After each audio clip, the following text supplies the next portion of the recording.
candidate, you come under scrutiny. The Washington Post has a story today. It says Arizona GOP candidate who criticized drag queens was once a fan, according to a drag queen. This is the quote. Arizona GOP gubernatorial candidate Kari Lake, who has attacked drag queens as dangerous to children, attended the shows of drag queen Richard Stevens for more than 20 years and once hired him to perform at her home. Do you care to address that? I do care. I actually do care to address that, and I'm really shocked. I'm actually appalled that Fox News would take a defamatory story like that, and we are pursuing legal action against this drag queen.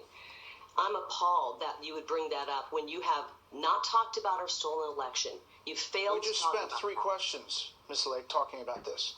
I just asked you a number of questions about it. I played the Arizona House Speaker. This is the first of it. Let's address this story that's in the Washington Post. Every candidate takes tough stories. I'm asking you to respond to it if you'd like to. I'm happy to address it, but I'm really disappointed in Fox. I thought you were a little better than CNN. This is a person who I covered for decades, 20 years, and he's never been in my home. He says he's been in my home for a drag show. That's ludicrous. He's never been in my home.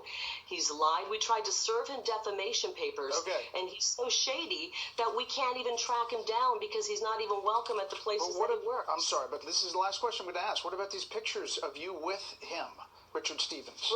And what about the Post? I've performed for Kari's birthday. I've performed in her home. That's not true. I've performed for her at some of the seediest bars in Phoenix. I don't want to ask these questions. I asked you to address them. I think you do want to ask them, but you don't want to ask about 2,000 mules.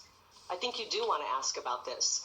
This is absolutely ludicrous. I'm talking about drag shows in schools. This is what triggered this man. Somebody who goes to a drag show with female impersonators is one thing.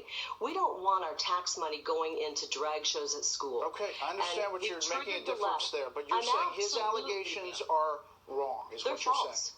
Yes, I am. Right. And I'm really appalled that you would spend time on a false story like that. It's shocking. Well, I think it's important to have candidates address things that are coming up that might affect a race. Truly. And I thought you would appreciate that. But you didn't ask my opponent, the establishment opponent who was here last week. You didn't ask her about her votes to allow illegal alien students to get a lower tuition than American students. You didn't ask her about the 70-plus times that she raised tuition on American students.